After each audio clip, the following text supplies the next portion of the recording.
A chuva desabava sobre a cobertura metálica da Rodri Motors como um exército furioso batendo em portões de aço. Clara Sterling desceu de seu Aston Martin Valkyrie AMR Pro, 3 milhões de dólares em fibra de carbono e fúria híbrida, e o motor simplesmente morreu. Sem aviso, sem drama, sem uma última respiração. 3 mecânicos experientes se aglomeravam sob o capô, seus rostos iluminados pelos códigos de erro piscantes nas telas, enigma que nenhum deles conseguia decifrar. Os saltos de Clara ecoavam no concreto como tiros secos.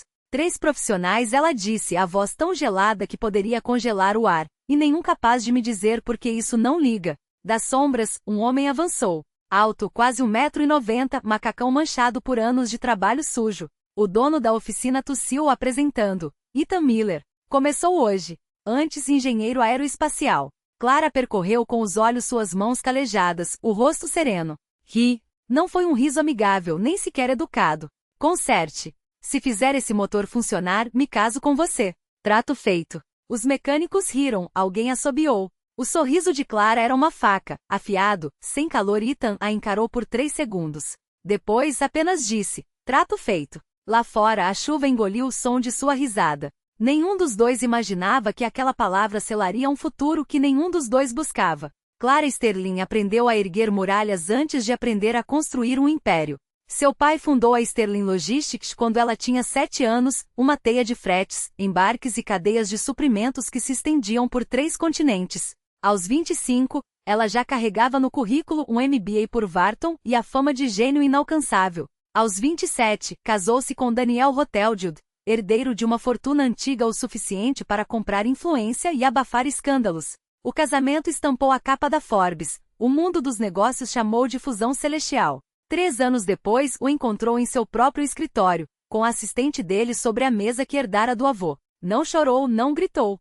Ligou para seu advogado antes de ligar para a mãe. O divórcio foi uma execução pública. A família de Daniel a pintou como fria, controladora, impossível de amar. Os tabloides devoraram. Rainha de Gelo perde seu rei, estampado ao lado de uma foto dela saindo do tribunal, o rosto uma máscara de granito. Ganhou tudo no acordo. Tudo, menos a capacidade de confiar em alguém. Atirou-se a Sterling Logistics com a intensidade de quem se afoga. Expandiu para o Sudeste Asiático, engoliu 2 concorrentes, dobrou o faturamento em 18 meses. O conselho a idolatrava. Os funcionários a temiam. Ela se convenceu de que isso bastava. À noite, sozinha no penthouse com vista para Los Angeles, ficava à janela e se perguntava quando o vidro em torno do seu coração havia parado de ser escudo e virado prisão. Ethan Miller traçou um caminho inverso, do céu à terra, da engenharia de precisão à graxa sob as unhas. Conheceu Sarah na Lockheed Martin, ela na área de aquisições, ele projetando sistemas hidráulicos para caças. Casaram-se jovens, compraram uma casa modesta em Burbank, sonhavam com 3 filhos e um cachorro. Laia chegou cedo, 2 meses prematura, com um coração que não batia direito. Defeito do septo ventricular, disse o médico. Um buraco entre as câmaras. Operável, mas arriscado. Precisariam esperar até ela ficar mais forte. Sarah teve uma hemorragia no parto. Não conseguiram estancar. Ethan segurou a filha pela primeira vez com um braço e com a outra mão ainda trêmula, assinou o atestado de óbito da esposa. Tirou licença da Lockheed, depois outra, até tornar-se permanente. Seu supervisor chamou de desperdício de talento. Seu contador, de suicídio financeiro. Ethan chamou de ser pai. Arrumou trabalho em uma oficina em Glendale, depois em outra em Pasadena. O salário era uma fração do que ganhava antes, mas os horários eram flexíveis.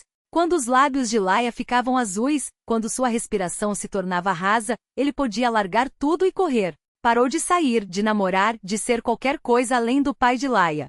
Ex-colegas da Lockheed o convidavam para reencontros.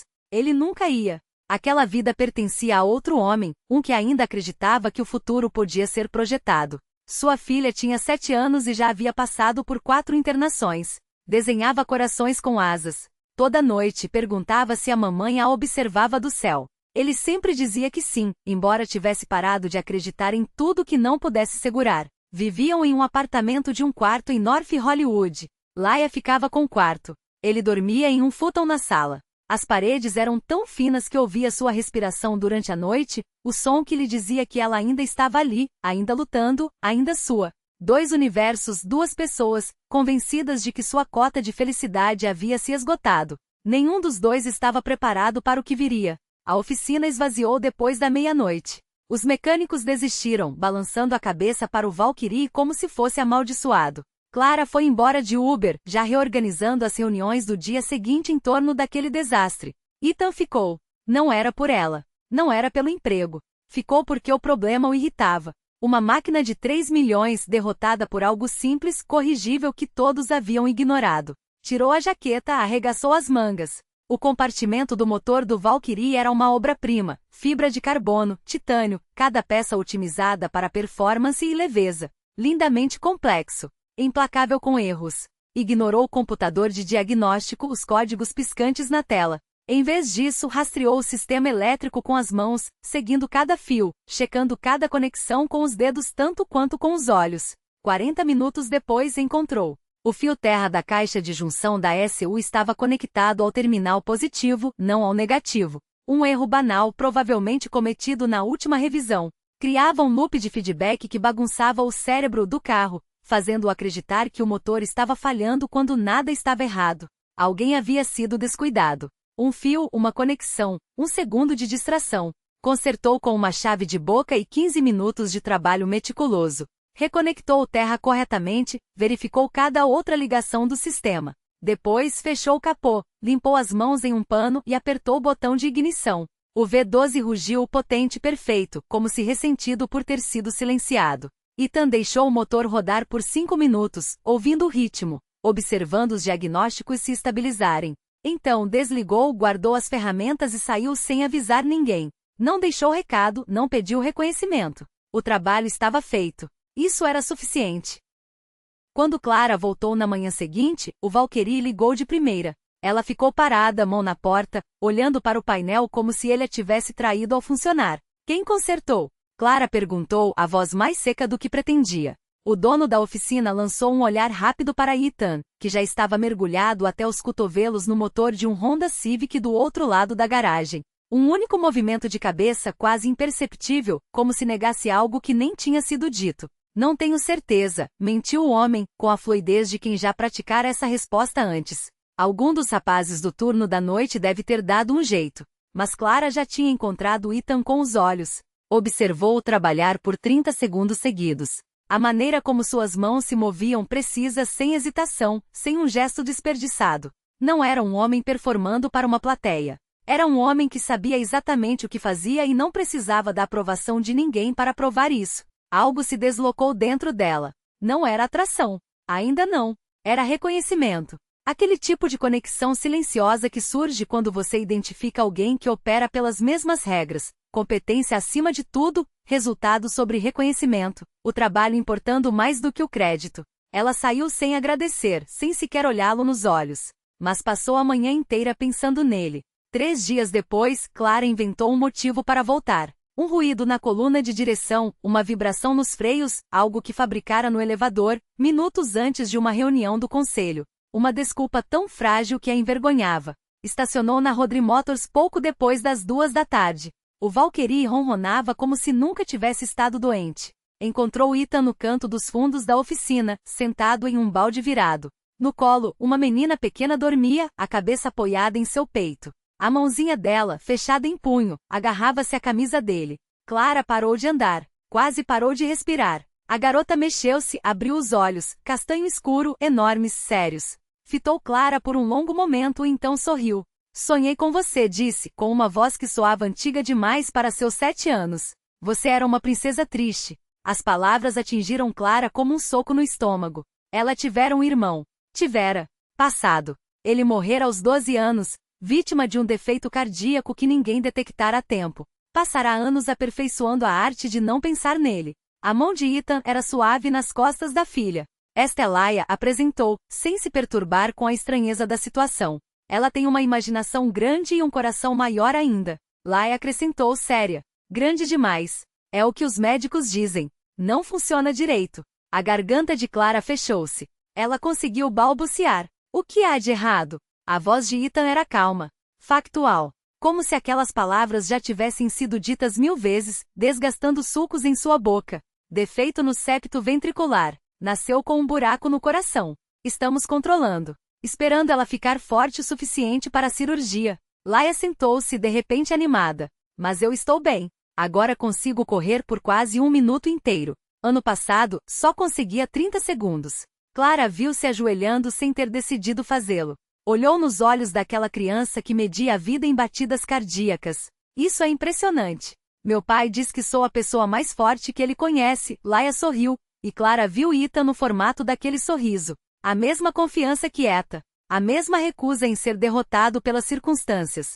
Ethan checou o pulso da filha contra o relógio. Um hábito, Clara percebeu, não uma crise. 30 segundos de contagem, os dedos leves em seu punho. Quando se satisfez, soltou e Laia pulou no chão, já tagarelando sobre a moto que alguém tinha trazido naquela manhã.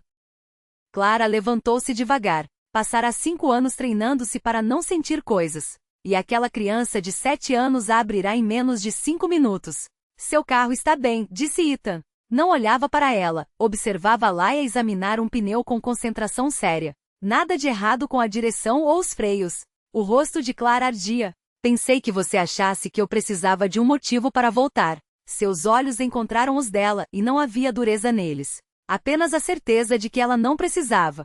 Pela primeira vez em anos, Clara e Sterling não tinham uma resposta preparada. Virou rotina, embora nenhum dos dois desse nome àquilo. Clara passou a aparecer na oficina durante o almoço. Trazia café, bom café, daqueles que custavam $8 a xícara, e doces da padaria francesa no centro. Dizia a si mesma que era networking, construção de relacionamentos, manutenção de contato com pessoas reais em vez de apenas salas de reunião e planilhas. Mentia. E sabia disso. Ethan fazia uma pausa no que estivesse consertando. Sentavam-se no banco fora da oficina, observando o fluxo de carros na Ventura Boulevard. Laia coloria em um caderno de desenhos entre eles, cantarolando músicas que Clara não reconhecia. No começo falavam de motores. Território seguro.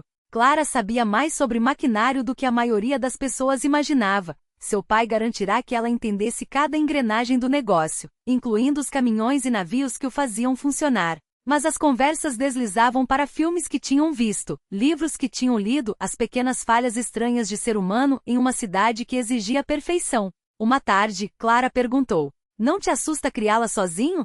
Ethan ficou em silêncio por muito tempo. Laia havia adormecido encostada no lado de Clara, um desenvolvimento que surpreendera a ambos. Finalmente, ele falou: "Todo dia.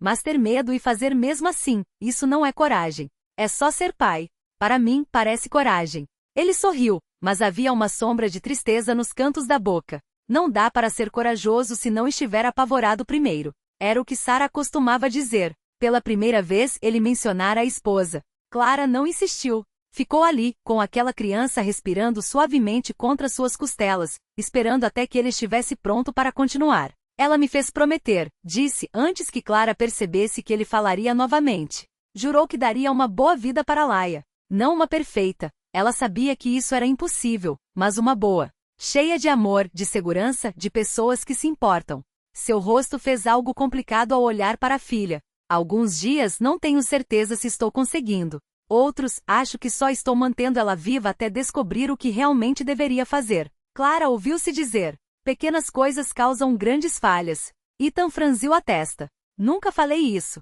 "Você falou. Sobre o Valkyrie. O fio terra." A compreensão iluminou seu rosto. "Certo. Uma conexão errada. O sistema todo desaba." Clara completou devagar. "E nos corações." As palavras ficaram suspensas no ar. Laia mexeu-se no sono. Sua mão encontrou a de Clara. Os olhos de Ethan estavam fixos no rosto dela. "Sim", disse finalmente. "Nos corações também." Naquela semana, Laia começou a chamar Clara de Senhorita Clara dos Sapatos Brilhantes. Deveria ser bobo. Em vez disso, soou como um nome que importava, como ser vista por alguém cuja visão não estava nublada por todas as mentiras que os adultos contavam a si mesmos. Os três caíram em uma dinâmica que não era bem amizade, não era bem família, mas era real o suficiente para assustar Clara mais do que qualquer negociação de negócios. Ela tinha medo de perder aquilo. Não fazia ideia de quão certa estava em temer.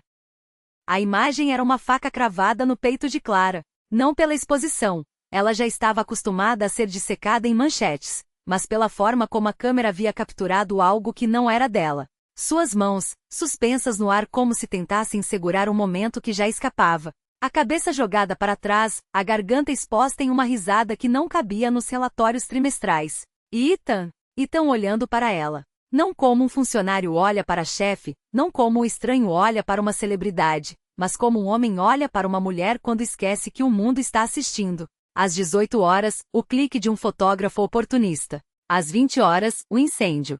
Rainha do Gelo derrete por Romeu de Macacão, estampou Elite Exposed antes que o TMZ sequer terminasse de digerir a fofoca. Em 1 hora, o Page Six transformou um instante roubado em uma narrativa de redenção. A CEO robótica finalmente humana. Metade da internet suspirou comovida, a outra metade torceu o nariz, convencida de que era mais uma jogada calculada, um soft launch de uma campanha de imagem antes dos resultados financeiros. Os comentários se multiplicaram como células cancerígenas. Conveniente demais quem caiu nessa, até a frieza dela tem preço. Às 20h30, o telefone de Clara começou a vibrar. Primeiro, a assessora de imprensa com uma voz aguda demais para ser profissional. Clara, nós precisamos conter isso. Depois, o advogado já traçando estratégias de danos. Em seguida, 3 diretores, cada um com um tom de urgência que soava como ameaça. E então ela, a voz de sua mãe cortante como vidro quebrado. No que você estava pensando? Como se Clara fosse uma adolescente flagrada em uma festa, não uma mulher de 38 anos que havia construído um império com as próprias mãos. A conversa desceu ladeira abaixo a partir daí, um monólogo de decepção que Clara ouviu com a mesma expressão com que enfrentava tempestades no mercado imóvel, enquanto por dentro tudo desabava. Às 22 horas, a reunião de emergência. A sala de conferências da Sterling Logistics, com suas paredes de vidro refletindo a cidade que Clara havia conquistado, pareceu encolher. A mesa para 30 pessoas abrigava apenas 7 pares de olhos que não viam uma mulher, mas um risco a ser mitigado. Richard Moss, o presidente do conselho, nem se deu ao trabalho de preâmbulos. Isso é um problema. Não uma pergunta. Uma sentença. É uma foto, Clara respondeu, a voz firme como sempre, embora suas entranhas estivessem se retorcendo. Um instante tirado de contexto. É uma narrativa, Moss corrigiu, deslizando o dedo sobre o tablet para exibir os títulos como provas de um crime. Aqui está a Forbes, o romance chocante da CEO da Sterling. O Bloomberg pergunta se você perdeu o foco. O Wall Street Journal já tem um artigo de opinião questionando seu julgamento. Ele ergueu os olhos como se dissesse, e nós? Meu julgamento está intacto. Mas a frase soou oca até para ela. Patrícia Winters, a CFO, cruzou os braços. Então explique por que em vez de estar aqui gerenciando a expansão mais crítica da empresa, você passa suas pausas para o almoço em uma oficina mecânica no meio do nada. O maxilar de Clara se contraiu. Tenho direito a uma vida pessoal. Não uma que faça os acionistas suarem frio, Moss retrucou secamente. Temos fundos de pensão ligando, investidores institucionais pedindo garantias. O acordo com Singapura já está cambaleando. Isso não ajuda. As vozes se sobrepuseram depois disso. Ótica. Responsabilidade. Passivo. As palavras se fundiram em um zumbido ensurdecedor, uma parede de som construída para sufocá-la. Até que Ma, a diretora mais antiga, cortou o ar com uma frase. Você precisa emitir um comunicado. Hoje, deixar claro que não há relação alguma, que seu foco segue absoluto na Sterling. Clara olhou ao redor da mesa. Rostos que conhecia há anos. Pessoas com quem havia dividido vitórias, noites em claro, decisões que mudaram o rumo da empresa. Nenhum deles a encarava como Clara. Só como Sterling, um ativo a ser gerenciado, um nome a ser protegido. E se eu não fizer isso? Ela perguntou, embora já soubesse a resposta. Moss inclinou a cabeça, quase paternal. Quase. Então teremos que avaliar se você ainda é a pessoa certa para liderar esta empresa. Não era uma ameaça. Era um fato. Não estamos tentando controlar sua vida, Clara, ele continuou, com uma gentileza que doía mais que um grito. Estamos tentando preservar o legado que seu pai construiu. Você entende isso, não entende? Ela entendia. Entendia que o poder era um empréstimo, não um direito. Entendia que as paredes que erguera ao redor de si não eram um escudo, mas as grades de uma cela cuja chave ela mesma havia entregado aos outros. À meia-noite, ela se postou diante das câmeras, o rosto uma máscara de perfeição corporativa, o cabelo impecável, o terno impecável, a voz um instrumento afinado para não trair nada. Quero abordar as fotos que circularam hoje. A Rodri Motors presta serviços a vários dos meus veículos. Desenvolvi um relacionamento profissional com a equipe. Qualquer sugestão de envolvimento pessoal é inacurada. Meu foco permanece integralmente na Sterling Logistics e em nosso crescimento contínuo. Cada palavra era cinza na boca. Cada sílaba, uma traição, não só a Ethan, não só a si mesma, mas aquilo que havia começado a brotar dentro dela, frágil e perigoso, como uma planta que insiste em nascer no concreto. Em algum lugar da cidade, Ethan assistia. Clara sabia sem precisar verificar. Sabia que ele ouviria relacionamento profissional e entenderia com uma clareza que doía o que ela havia escolhido. As câmeras dispararam. Ela sorriu, e algo em seu peito, que havia começado a cicatrizar, se fechou de novo, costurado com fio de arame. Ethan não assistiu à coletiva até o fim. Aguentou 30 segundos. O suficiente para ouvir a voz de Clara se transformar em algo plano, corporativo, ao pronunciar inacurada. Desligou a TV. Laia já dormia. Ele ficou sentado no escuro do apartamento, o único som sendo a respiração da filha, e sentiu algo que não permitia a si mesmo há anos. Não era raiva, isso seria simples, limpo, como um corte que sangra e depois sara. Era decepção, o tipo que vem de ter esperado quando você já sabia o final. De ter baixado a guarda por alguém que lhe lembrou, com precisão cirúrgica porque ela existia. Sempre soube que isso aconteceria. Uma parte dele soube desde o início.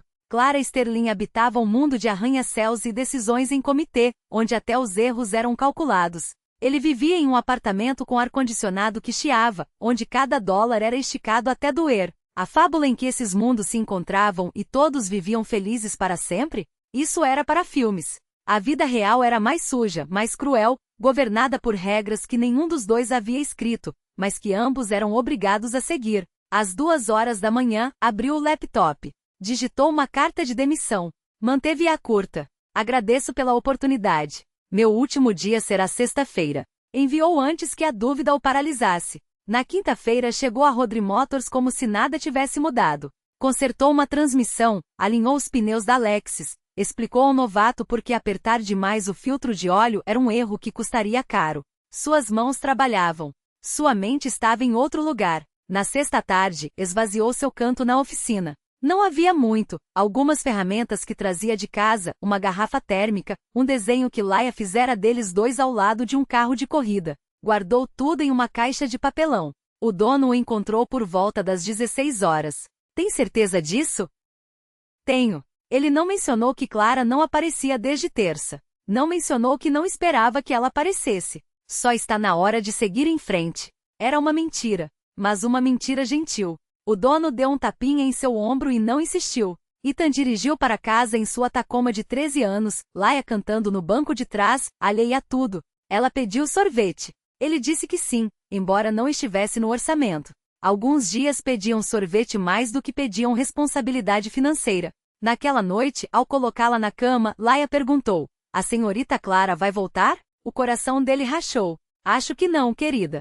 A gente fez algo errado?" Os olhos dela, grandes e sérios, o perfuraram. "Não, amor, você não fez nada de errado." Ele segurou a mão pequena dela, sentindo os ossos frágeis sob a pele. Às vezes as pessoas só têm vidas diferentes. Laia refletiu sobre isso. Depois, sentenciou: "Isso é triste." Ethan concordou, a voz rouca. Ela adormeceu ainda segurando sua mão. Ele ficou ali até os dedos dela se soltarem, então foi para a sala e ficou olhando para o teto até o amanhecer. Não culpava Clara. Não a odiava. Só desejou por cerca de 5 minutos, ter sido outra pessoa, alguém que coubesse no mundo dela sem exigir que ela incendiasse o próprio para caber nele. Depois, superou. Porque era isso que se fazia. Superava. Seguia em frente. Porque alguém dependia dele, e seus sentimentos eram um luxo que não podia bancar. Até segunda-feira já tinha outro emprego, uma oficina em Burbank mais perto de casa. O salário era um pouco pior. Não importava. A vida continuava. Como sempre acontecia. Um dia depois do outro, depois do outro. Ele parou de verificar o celular à espera de mensagens que nunca chegariam. Clara mergulhou no trabalho, jogou-se na expansão de Singapura com a intensidade de quem tenta escapar dos próprios pensamentos, cumpre jornadas de 16 horas, dorme mais no escritório do que no apartamento. Os negócios prosperam. As ações disparam. O conselho está satisfeito. Ela não sente nada, e está bem assim. Nada dói. Nada surpreende. Nada pode machucá-la. 3 semanas se passam desse jeito. Até que às 1h47 de uma quarta-feira, o telefone toca. Ela ainda está no escritório revisando contratos e quase não atende. Número desconhecido, provavelmente spam, mas algo a faz levantar o aparelho. Miss Sterling? Uma voz feminina profissional meticulosamente neutra. Sou Alison, do Hospital Infantil de Los Angeles. Estou ligando sobre Laia Miller. O corpo de Clara congela. O que aconteceu? Ela foi internada na UTI há cerca de 1 hora. Seu pai a listou como contato de emergência. A senhora pode vir? Clara já está se movendo antes de responder. Pega as chaves, o celular, nem se dá o trabalho de vestir o casaco. Estou a caminho. Chega ao hospital em 12 minutos. Estaciona em local proibido e não se importa. Corre pelo saguão, esmaga o botão do elevador 7 vezes como se isso pudesse acelerá-lo. As portas se abrem no 4º andar. Corredores brancos estéreis, o cheiro de antisséptico e medo. Encontra Ethan sentado do lado de fora da UTI cardíaca, afundado em uma cadeira de plástico. O cabelo desgrenhado. Os olhos vazios. Nas mãos, segura o que parece um desenho técnico, mecânico preciso, cheio de números. Ele levanta o rosto quando ela se aproxima. Por um segundo, algo como alívio atravessa sua expressão antes que ele o reprima. O que aconteceu? Clara senta ao seu lado. Não pede permissão. Apenas isso. Sábado. Sua voz está áspera. Ela desmaiou na escola. Chamaram o 911. O coração dela está falhando. Ele engole em seco. Clara, eles dizem que precisa de cirurgia. Agora. Não daqui a 6 meses. Não quando ela estiver mais forte.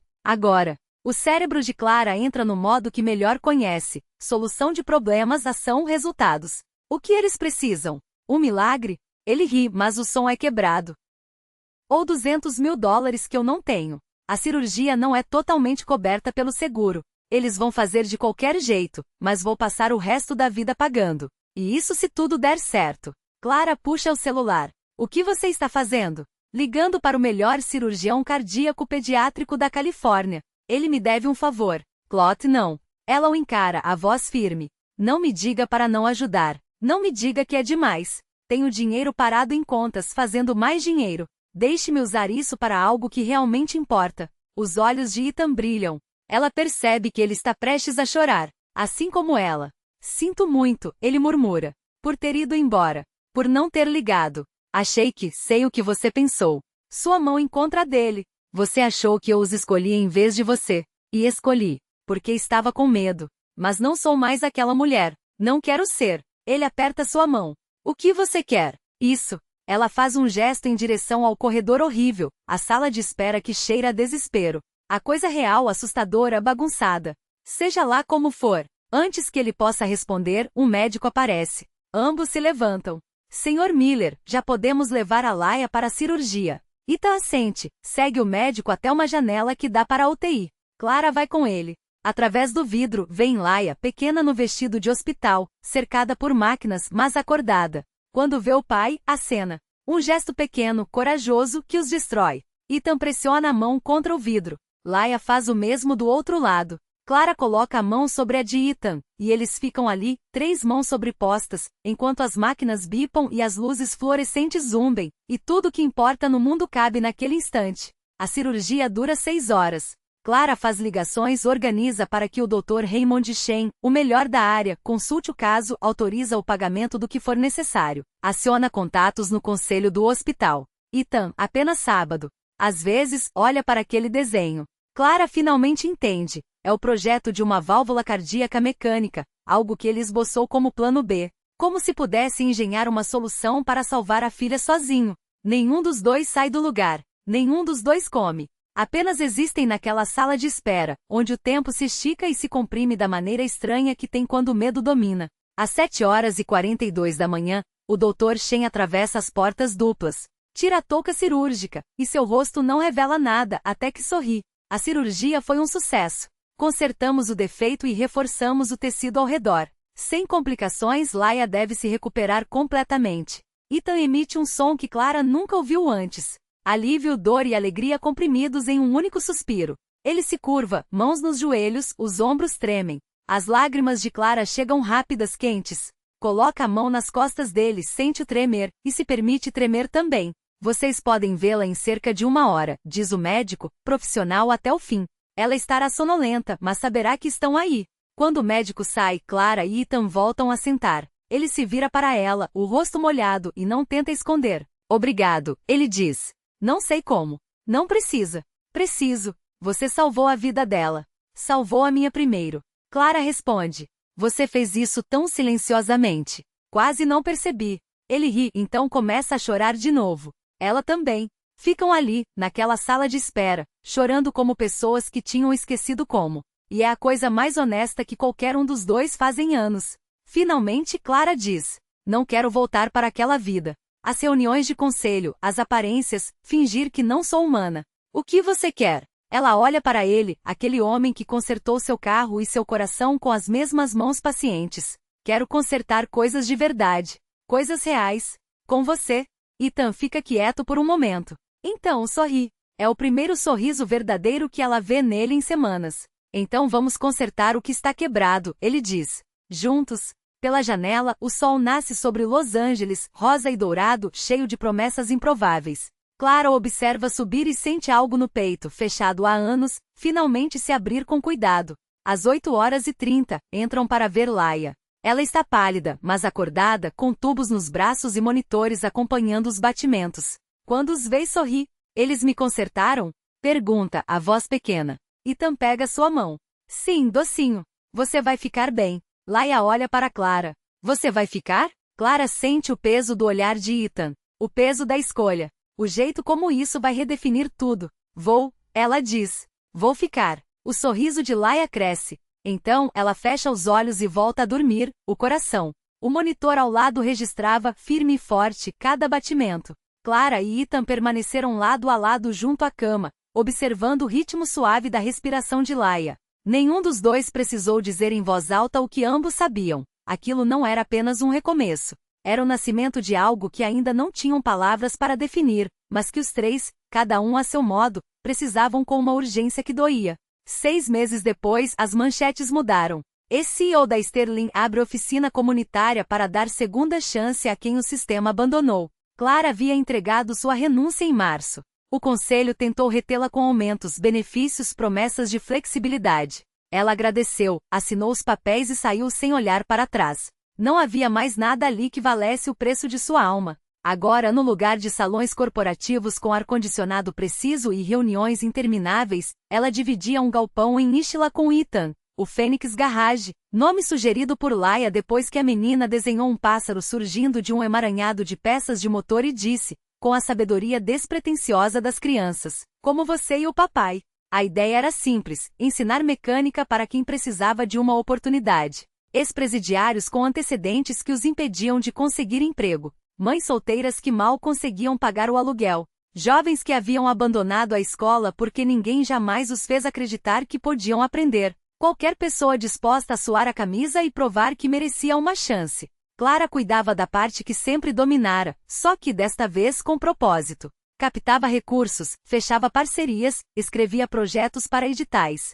Era boa nisso. Melhor do que havia sido na Sterling, porque agora acreditava no que construía. Cada real arrecadado, cada doação de ferramentas usadas, cada aluno que saía dali com um certificado e a autoestima recuperada era uma vitória que nenhuma bonificação corporativa poderia igualar. Ethan ensinava.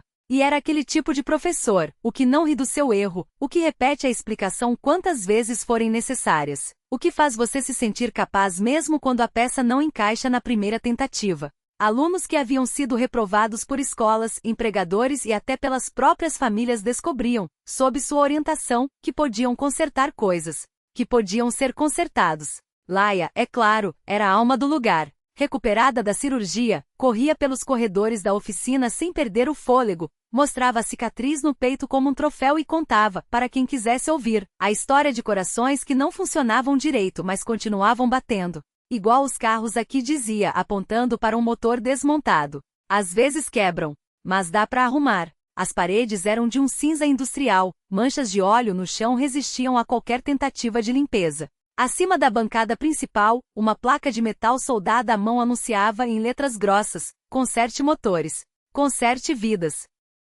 Não estavam ficando ricos, não apareciam em capas de revista, mas estavam mudando vidas, uma por vez. E Clara descobriu que isso valia mais do que todos os zeros em sua antiga conta bancária. Aprendeu a sujar as mãos, literalmente. Trocar óleo, substituir pastilhas de freio, diagnosticar problemas pelo som do motor. Era ruim nisso, desajeitada, lenta, sempre pedindo ajuda a Ethan com um sorriso constrangido. Mas não desistia, porque pela primeira vez em anos queria estar ali. Uma noite depois que os alunos foram embora, ela ficou parada no meio da oficina, olhando para o elevador hidráulico, as caixas de ferramentas, os carros em diferentes estágios de reparo. Sua blusa estava manchada de graxa, as unhas destruídas, o rabo de cavalo desfeito havia horas. E, no entanto, nunca se sentirá tão ela mesma.